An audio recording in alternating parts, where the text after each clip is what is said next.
Mark, I'm heading for Boyle, Connor's Common. Do you do that commute every morning? I do, yeah, I'm tarmacking down there. Oh, good stuff. So have you much tarring to do today?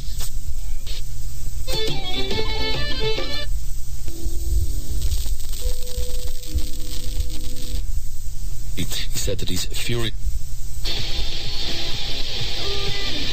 The welfare benefits were cut for those under 26 in the budget. All you have to do is listen for Arthur Griffith with for your journey as long delays are expected. for you, and if you're pulled out tomorrow, you can pick a ticket with.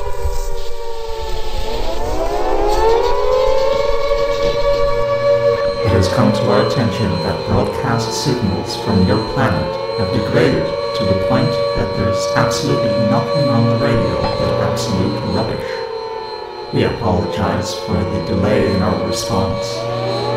We urge you all to remain calm as we have dispatched Howard Crane, one of our brightest agents in the field, to rectify this issue.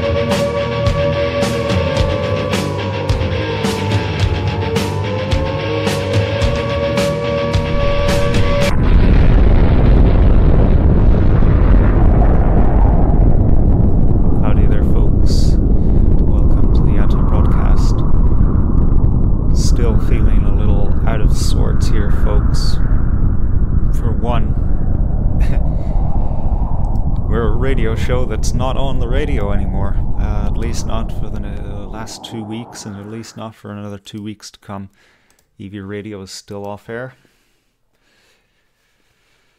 And yeah, so here, Facebook, YouTube, it's all the same to me. I mean, they're starting to look the same, starting to do the same things, starting to be basically the one big organization. Anyway, YouTube, hello. The one upshot of being on YouTube is, later, it's free advertising, I guess. Plugged into 700 subscribers. How are you doing, folks out there? By the way, speaking of which, how are yous? Let me know in the chat, because I will be looking at the chat this time around, because it's fun, I guess, to interact with people directly. It's a little less intimate than the live chat on evrn.net, because we're just a family over there. But here, it's the wild, wild west, where every live stream chat with any big number of people is just flooded with anti-Semitism and yeah, well, mostly anti-Semitism. That seems to be what frequently comes up on any live stream worth its salt in terms of being packed with useful information. It seems to be a part of an agenda of Facebook, an agenda of YouTube to have this rampant, out of control anti-Semitism just everywhere, especially with what's that guy's name? Ben something or other. God, what's his name? Owen Benjamin. There we go. Owen Benjamin. Yes, the pre-approved anti-Semite so-called conspiracy theorist. Yeah. Anyone out there actually believing this? Oh, well, yes, of course there are. But anyone in my listening audience have been fooled by this guy by any chance? Who else? can get behind the microphone and accuse the Jewish people of all sorts of things, and also talk about issues that nobody else is allowed to talk about, like the current conspiracy theories today. No one else is allowed to talk about these things. You're shut down immediately. But Owen Benjamin is allowed to talk about them, of course. Yeah, he even gets put up on trending, along with the god of I don't know, hipsters and blockheads, Joe Rogan.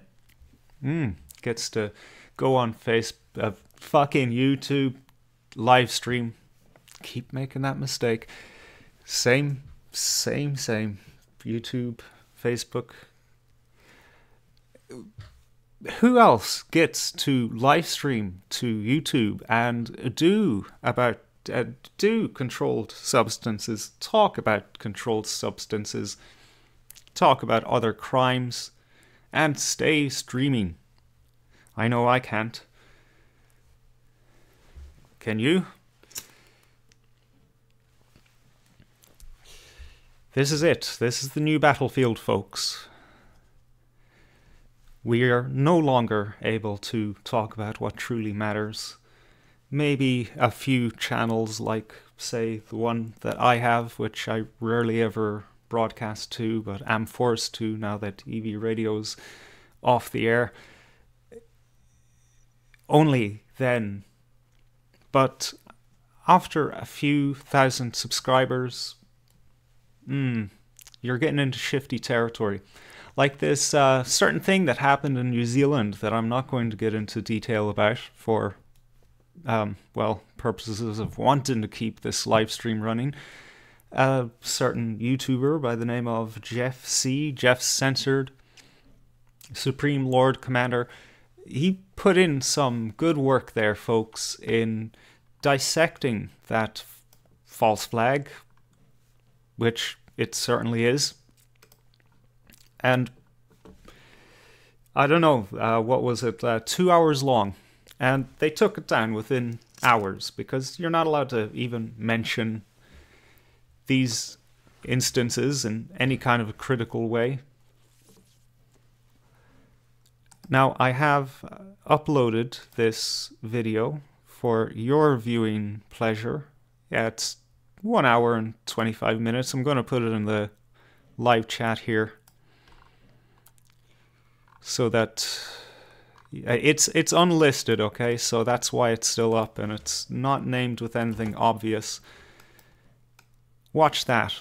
Get a good, healthy download of how shifty this certain instance was. I think it's perfectly safe to point out that at the time of this incident, Israel targeted and bombed, airstruck 1,000 different targets. This is the modus operandi.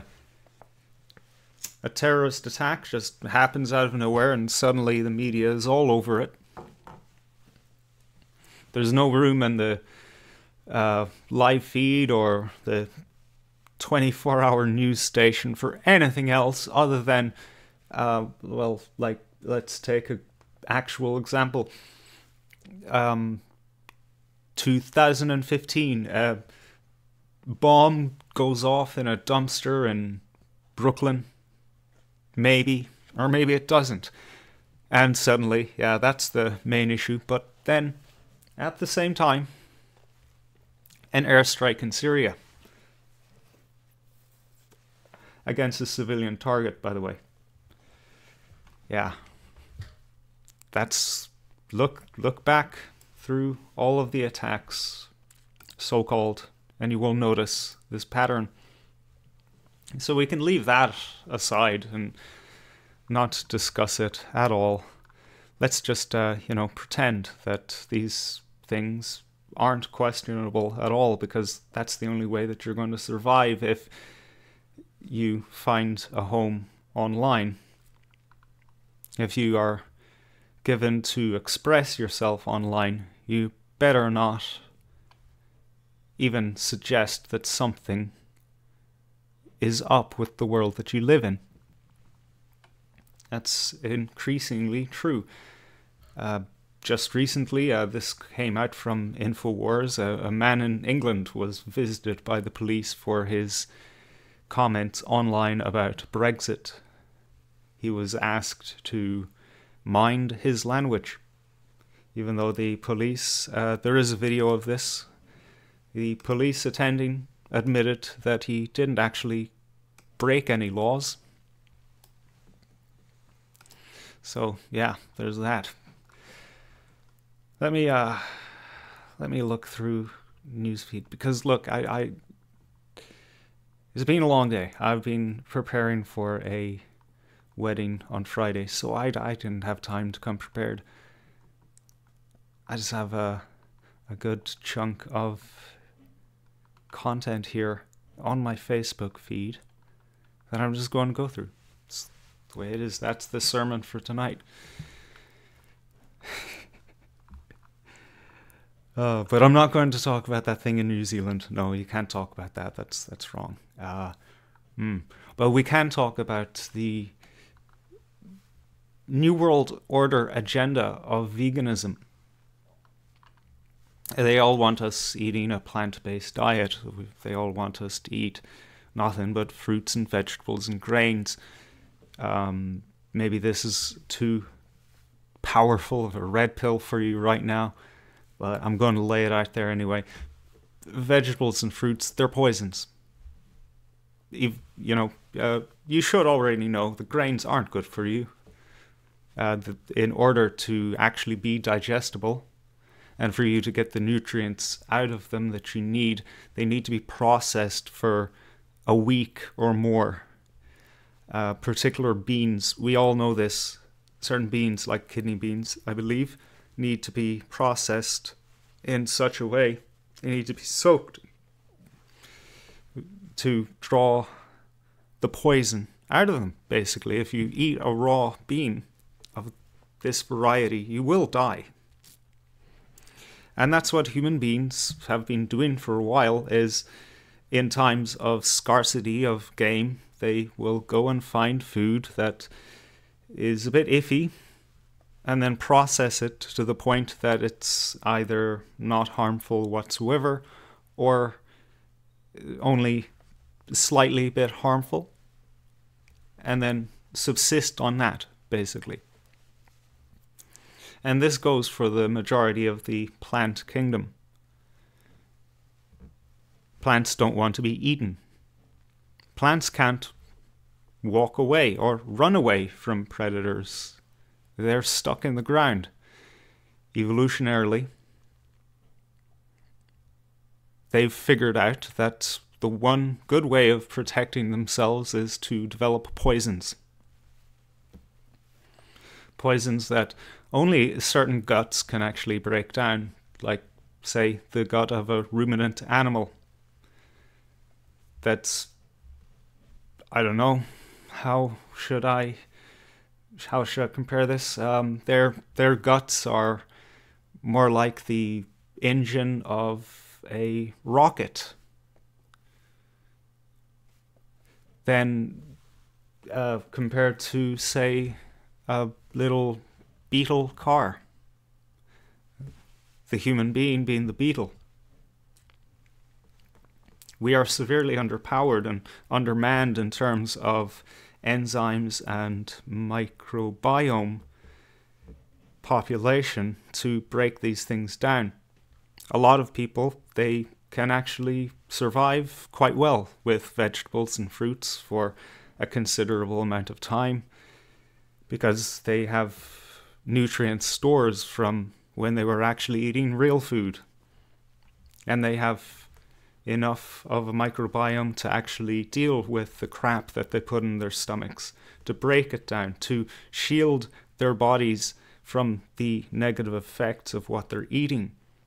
This is why it takes a while for whatever it is that you're eating, whether it's nothing but chocolate and white bread or vegetables. This is why it takes a while for you to eventually get sick and die, because your body is sophisticated enough to protect you against that harm. But after a while, the defenses run down. Now we're seeing that in, say, the lives of big YouTubers who years ago came out and said, I'm vegan and it's awesome, you should be vegan too, look at all this delicious food I'm making. Starting around 2 or 3 years ago, a lot of them have been getting sick, have been missing their periods, have had problems with hair falling out and brittle bones and digestive tract issues. A lot of them have kept it secret, not knowing exactly when to come out to their YouTube audiences and declare that, in fact, veganism is not the way to go. That, in fact, they have not been vegan for a while, but have been eating seafood and dairy. Mostly that's how these people get by. Just recently, a YouTuber by the name of Reverend has come out and, well, no, actually she didn't come out, she was outed. I forget the YouTuber who actually caught her on camera sitting down with her family to a lunch with a fish on her plate and a glass of milk nearby. She herself had to come out in front of the camera herself and explain why she has incorporated animal products and seafood into her diet. Immediately afterwards, or within a few days, we have yet another vegan YouTuber come out and say, I'm no longer vegan because I have had X, Y, and Z issues, such as brittle teeth, problems with the menstrual cycle, and, well, I can't remember what else. Yet, this is the diet that the New World Order will like us to consume. And when I say New World Order, it's because I can't, for the life of me, figure out who the heck is selling this new world to us. I used to point the finger to a certain tribe of individuals, but I will not do so anymore because I'm not convinced. But someone would rather that we do not eat our native foods, that we do not eat eggs, that we do not eat meat, but rather subsist on these foods that really a lot of us have an immediate allergic reaction to.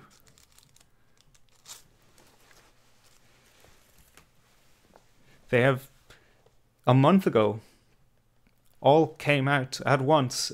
All media outlets, as far as I could see, have simultaneously come out with reports saying that we all need to become vegan to save the environment from climate change. And just on Monday, this was predicted, by the way, by myself on my Facebook feed. I pointed out that they're going to simultaneously, just like they did a month before, come out with articles stating that, and wait for it, eggs give you cancer and heart disease. All based on, well, a phony so-called scientific study by a PhD student and Seventh-day Adventists. Yeah, that's a very interesting rabbit hole, folks, what the Seventh-day Adventists have to do with the vegan movement. I'll give you a clue. They have everything to do with the vegan movement. They invented it. It's an interesting little rabbit hole to get into, involving Kellogg's cornflakes, of all things. I'm just giving you little strings that you can pull in any old direction and find the truth for yourself, because heck, I'm not the guy to present it. Not in its entirety. There are better folks out there to do the job. I'm not interested in telling you what is wrong with the world and how it went wrong. I'm more interested in sharing ideas with you on how to approach that situation. These so-called problems. I call them challenges. I call them calls to adventure.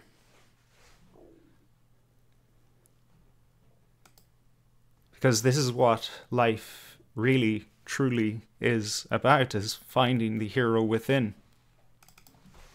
And meeting these challenges head on.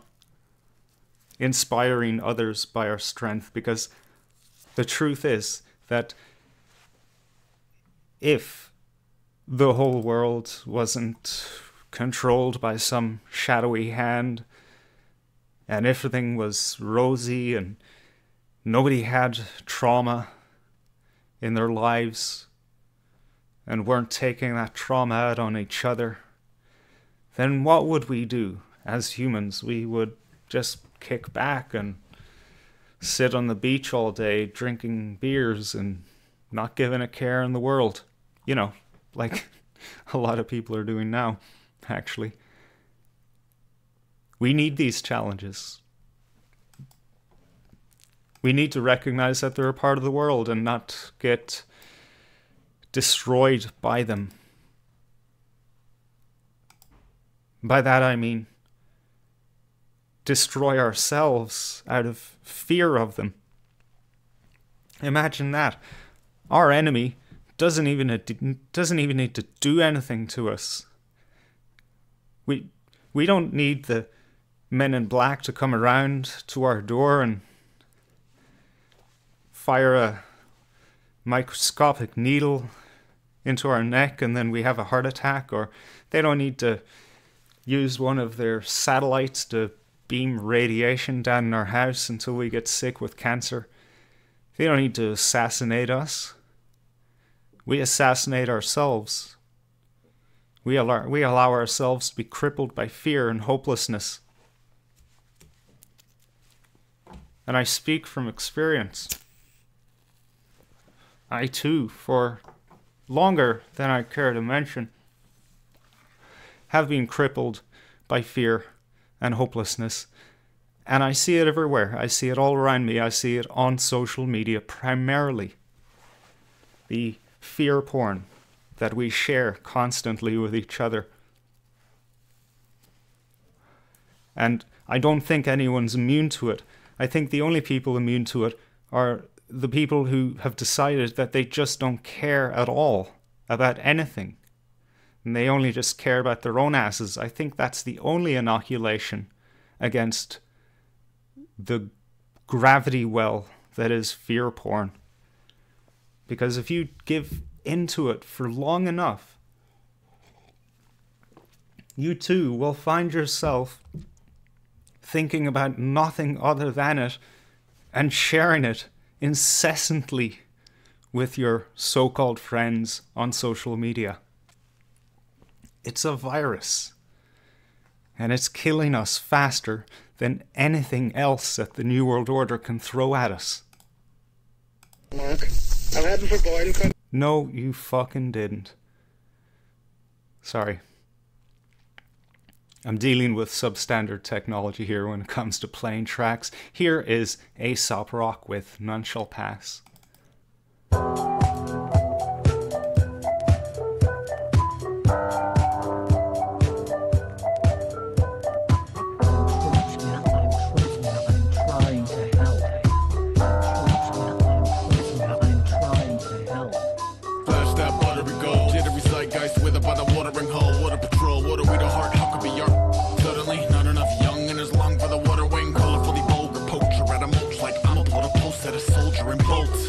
Sign of the time we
galore at a prize and award while avoiding the violent bazaar that is violence and war. True blue triumph is more like weight. Let it snake up out of the centerfold. Let it break the walls of Jericho. Ready go.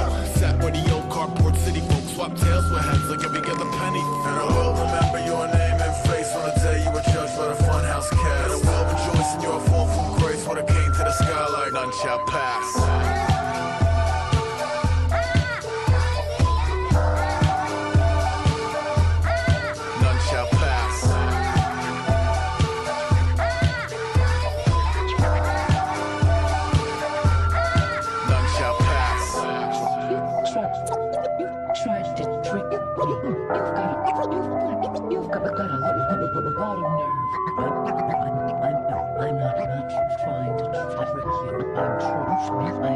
I'm trying to help.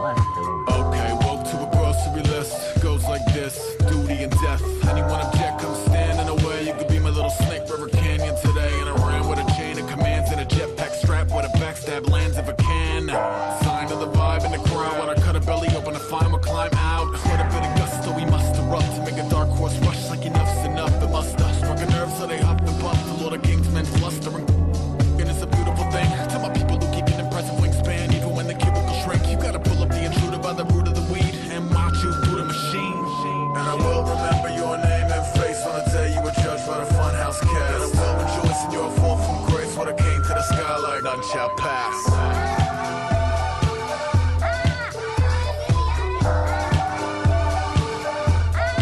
None shall pass.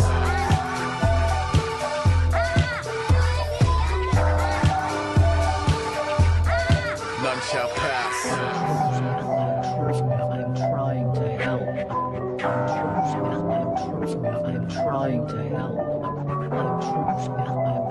I'm trying to help.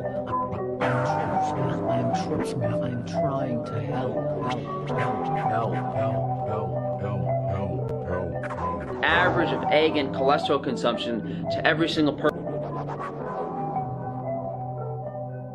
You know what, guys? Fuck YouTube. It's damn near impossible to stream to YouTube for me. I think it's an Irish thing, an Ireland thing. I'm not sure, because everyone else seems to be able to stream just fine. And when I say everyone else, I'm talking about people from the United States and, well, any other country in the world, really. Yeah, the anti-corruption candidate and journalist Gemma Doherty has pointed this out numerous times, that for some reason rural internet in Ireland is just shit. She experiences this problem all the time when she has someone from rural Ireland on her live stream calling in via Skype. Or not even Skype, but fucking Hangouts.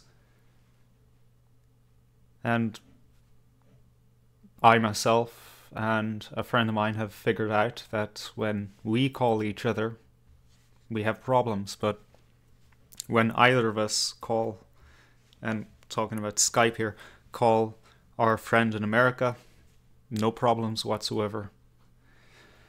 So I'm sorry, folks, if the live stream is shit, but hey, we're dealing with what we've got until EV radio is back on air. Now, if you thought I was exaggerating or whatever about this egg article situation or about Seventh-day Adventists, then just watch this. This is Frank Tufano. He's a really good source of information out there concerning actually eating properly and being healthy. Let's give a listen to what he has to say about the situation. If you haven't noticed in the news lately that eggs are no longer good for you, I wouldn't believe you, considering how many articles have been published over the past few days. CNN, Fox, USA Today, CBS, Daily Mail, New York Times, Science Daily, Wall Street Journal, Today, AP News, Gizmodo, Time, WebMD, NPR, WTOP, and I'm sure I missed at least another dozen. Now, all of these articles were based on a study published several days ago by a student, I might add, with no peer reviewers outside of a specific medical school for the most part. But before we go into that, why wouldn't they want us to eat eggs? Definitely profit, and possibly the nutritional properties of eggs. The profit margin on grains are substantially higher than eggs. The percent farm share for eggs is about 54%, whereas the marketing bill share is 46%. Cereals and bakery products have an 8% farm share and 92% marketing bill share. This simply means that there are so many more businesses invested in grain sales from a profit perspective that when we consume eggs instead of grains, they are losing a lot of money. But do they really want us not consuming eggs because they're concerned about cholesterol giving us heart attacks?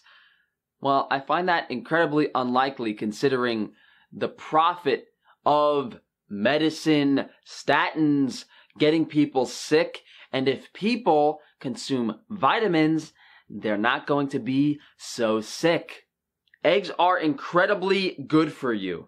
They have all the vitamins, minerals, and fatty acids that are essential to the body. Truly a superfood. And eggs are one of the only foods that contain these nutrients that people consume on a daily basis because of the fear oriented around other animal products. If you guys want to know more about the health benefits of eggs, definitely check out my video that I'm going to link at the end. Onto the study, associations of dietary cholesterol or egg consumption with incident cardiovascular disease and mortality, published by Victor Zhang, a PhD student at University of Washington. So I started Googling the peer reviewers associated with the study, and Linda von Horn came up as another peer reviewer on a study on Seventh-day Adventist adolescents. Now, the Seventh-day Adventist Church has a religious belief in a vegetarian diet, and I thought this was just a coincidence because there are plenty of studies with Seventh-day Adventists. But I actually Googled the name of the medical school, and on a map, I noticed there were quite a few Seventh-day Adventist churches in the area. But this didn't seem irregular because most cities do have Seventh-day Adventist churches, although not nearly that much. But then I looked even further into the studies Linda von Horn was associated with, and a lot of them were from the American Heart Association. One of the founders in the American Heart Association was Dr. Paul Dudley White, who was a Seventh-day Adventist. Winston J. Craig, another Adventist who has reviewed papers for the American Dietetics Association, mission has been quoted: to prepare dietetic and nutrition professionals for service to their church, society, and the world, and to influence the community at large to affirm the Seventh-day Adventist lifestyle, including the vegetarian diet. Well, with that out of the way, it's safe to say the study shouldn't even be looked at, but let's see what they actually did here. The main claim is that for every egg consumed or amount of cholesterol in the diet, the risk for cardiovascular disease goes up by approximately 6%. But this was gauged by a relative risk of 1.06, which means 6%. The issue with this is relative risk is not absolute risk. Because if relative risk was absolute risk, then technically anyone who consumes a certain amount of cholesterol is going to die of a heart attack. You might notice the word adjusted a lot in this study. That is accounting for confounding factors as well as the method they used in this study. The method they used in this study wasn't actually based on egg consumption. What they did was they took 6 large cohort studies of hundreds of thousands of people. They plugged the data into some sort of algorithm, and they used that algorithm to try to figure out how much cholesterol was in the person's diet, how many eggs were in the person's diet, and then they adjusted for these confounding factors, such as smoking, age. They probably didn't account for other lifestyle confounding factors in this algorithm. Now, there are dozens of variables that they can account for, and they can choose which ones they want to, which can drastically alter the results. If you change one variable that you're plugging into your algorithm, that will make the difference between you finding a positive and a negative association. This is why relative risk in the context of epidemiological studies is garbage. The relative risk of cigarette smoking is 70, 80, 90, 100. It's a 10,000% association with lung cancer and cigarettes. Egg consumption, 6%. If you actually understood science, this is a joke. I could put this in my stand-up routine if I could actually make it entertaining. So here is a chart from a study on cancer rates on food ingredients. Each of these dots represents a relative risk association for cancer rates. And every single food on here has a negative and positive correlation with cancer ranging from 0.5 to 2. The issue stems with the ability to remove whichever variables don't fall in line with what you believe in. If any single individual food can have a relative risk of 0.5 to 2.0 in the context of cancer, and most epidemiological studies on nutrition fall in a range of 0.8 to 1.2, that says something pretty significant about the studies these people are actually using to make health decisions. Fortunately for Frankie Boy, in the limitations of this study, they essentially debunked themselves. The first limitation is measurement error in self-reported dietary data, and it relied on a single measurement of egg and cholesterol consumption. This is something that is already ruining the whole study, because the size of an egg, depending on where you're located, depending on what eggs you purchase, is so different, and the size of the protein that you consume based on your depth perception that you're reporting to this study is also an error. And that error is way more than 6%. The next issue is exposure misclassification. What they did was they applied an average of egg and cholesterol consumption to every single person involved in the study. But this isn't true at all. It's like going to a beach and saying that everyone is in the ocean because you drained half the ocean out. It literally doesn't make any sense. Heterogeneities, the next issue, is variance in data collection methods. And as you can imagine, the more diverse the data, the harder it is for the algorithm or any person to analyze the data and draw a conclusion from it. If you have 10 people conduct an interview, you're going to have 10 people do an interview in 10 different ways.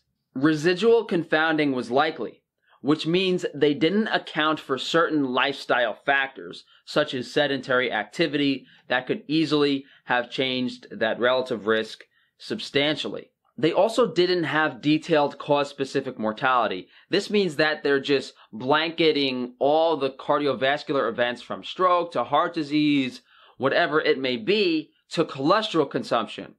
This is not good science, considering there are so many different metabolic processes in the body involved in some of these other cardiovascular events that have nothing to do with cholesterol.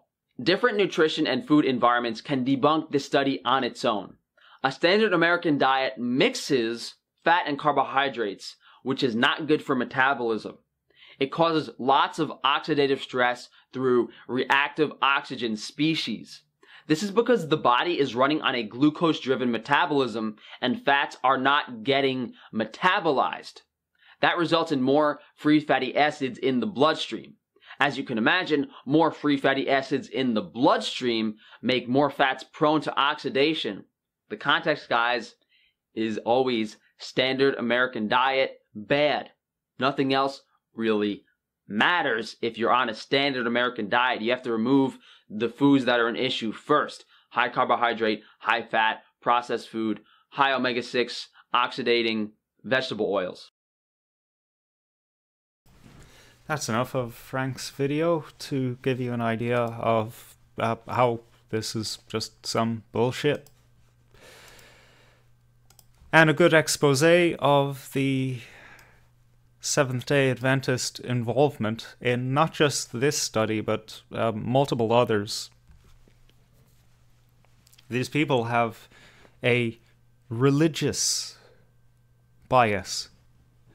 They can't be considered serious scientists when it comes to the question of health-related matters.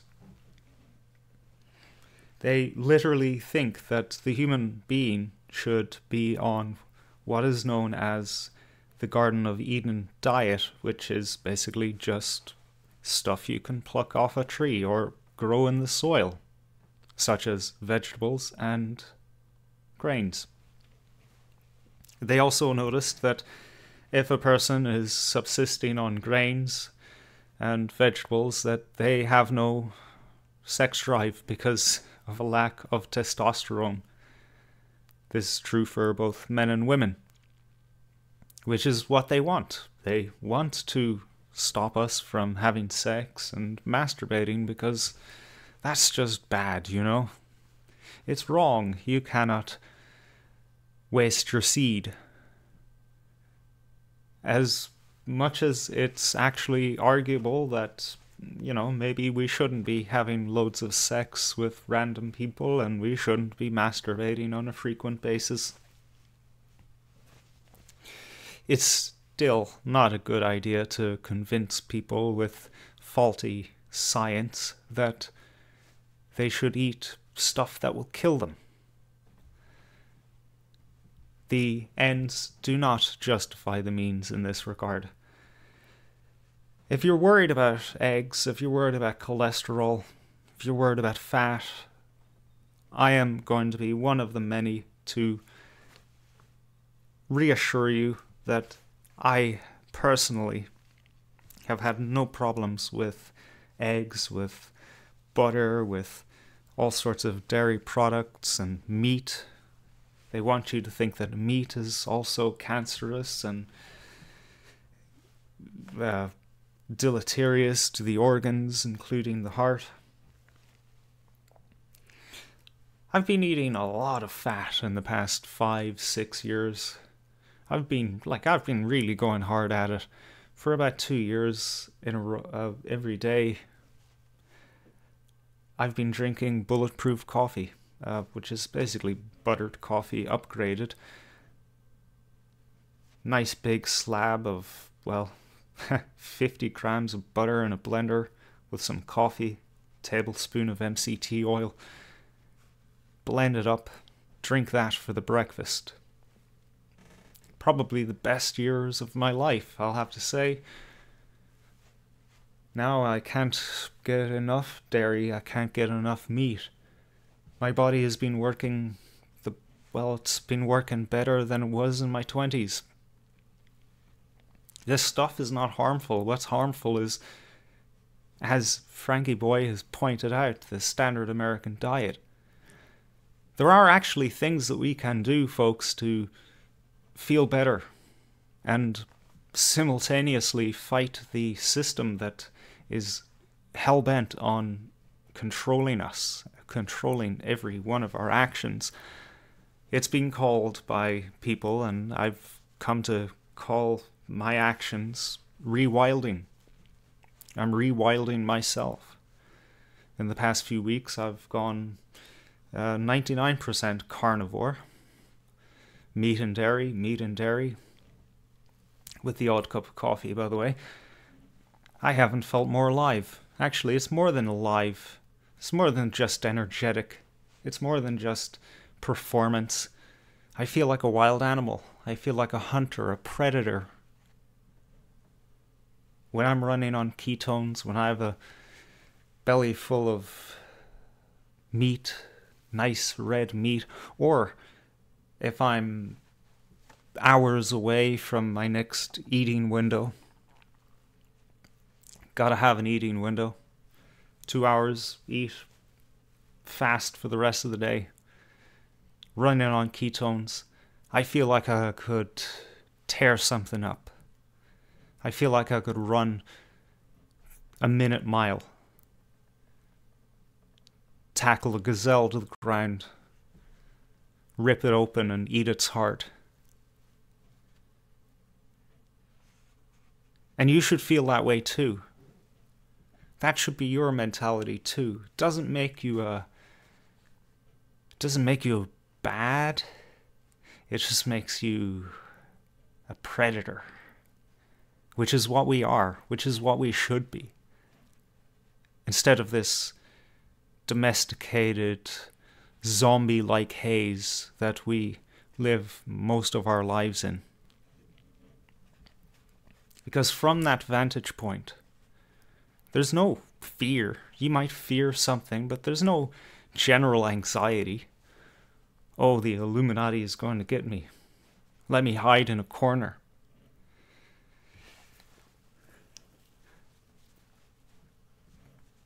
There was a concerned individual from England who posted in a 5G awareness Facebook group today asking if there's any way to defend his family home from all of the 5G towers that have been put up in his neighborhood.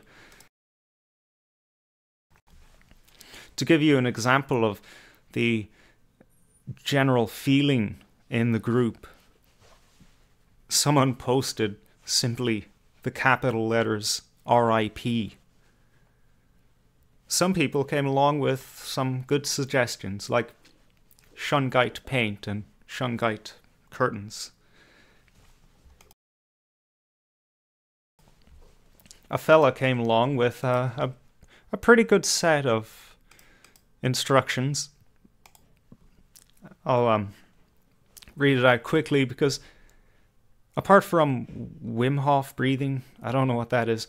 I can agree with what this guy is saying wholeheartedly.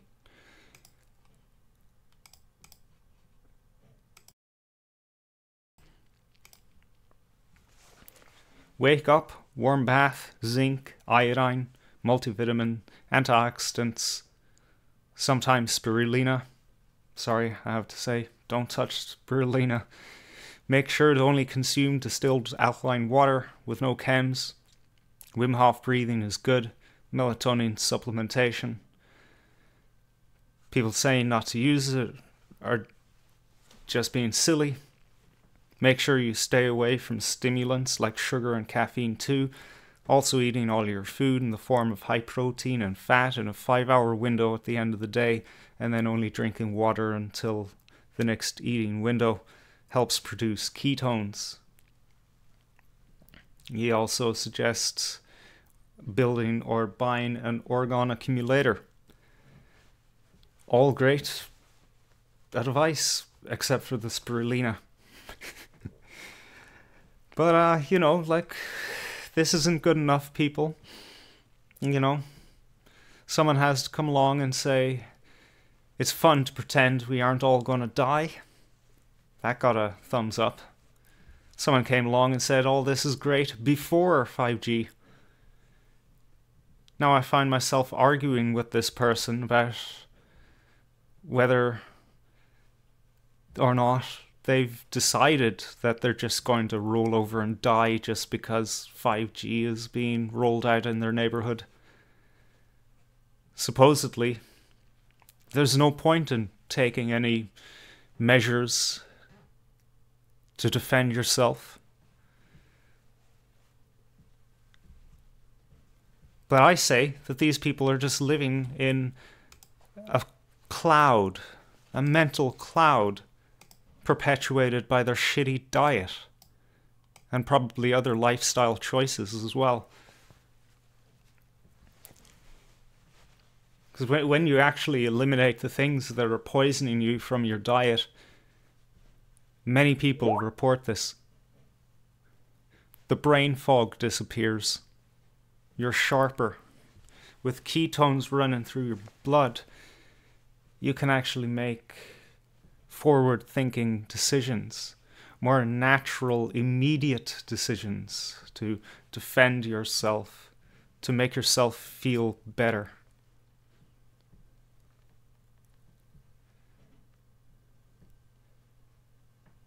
What I would do in this guy's situation, from this predator mindset, and I know I might get into trouble here, I'd get some fucking thermite and put it at the base of these towers and just fucking burn them down. I'd find a way to tear them down.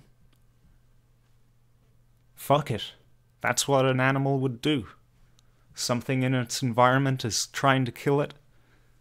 Destroy that thing. This is what we're going to have to do, folks. If the European Union and the multiple corporations aren't listening to the warnings coming from very respectable scientists, coming from even the World Health Organization, then we need to defend ourselves very directly. Back in the day when mobile phones started to become a thing,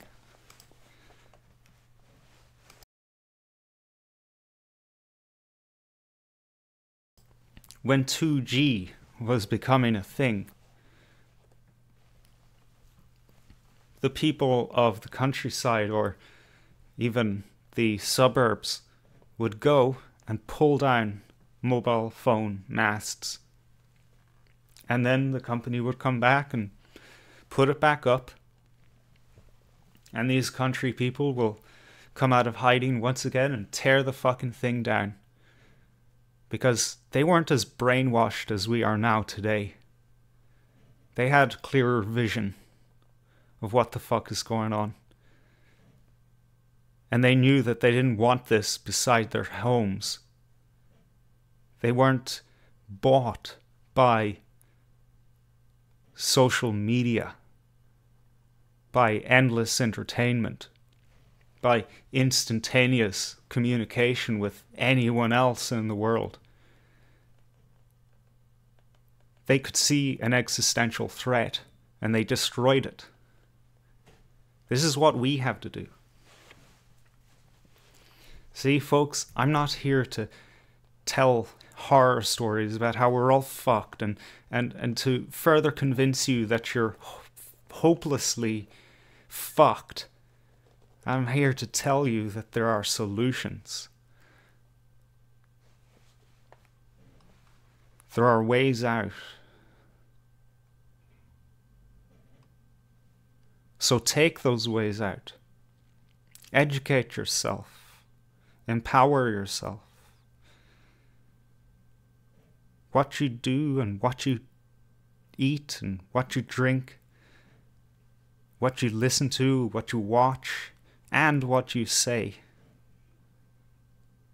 It all affects you.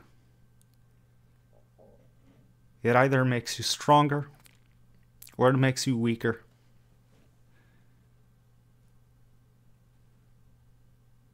So instead of dying slowly without your enemies even having to lift a finger against you, accumulate some momentum in your life. Become a boss. Become an animal. We need more animals. It's the only way. God bless and good night.